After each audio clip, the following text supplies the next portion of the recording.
Ka Kynhun ki Rangialehkai under 18 ke jela kala Wanphai Iing kum kala do hadin baklala ban peliem no da arko lanot ya ka Punjab ha ka jengi kun final jong ka Khlur India Youth Games 2008 pusau kabla long ha Chennai ha kabla pediang burom ha kanong ba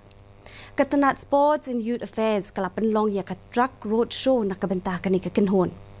Hadi la penlong ke jengelang pediang burom Hamadan MFA ke Bahapulu Shillong hak belai don lang ke director ke Nat Sports and Youth Affairs Ikong Isawanda lalu pat kibai.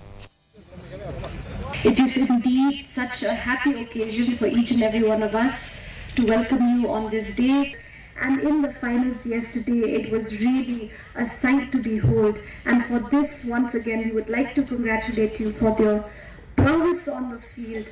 for your determination, and for this prize which you have brought home. Kaseng balakot kahinyau trep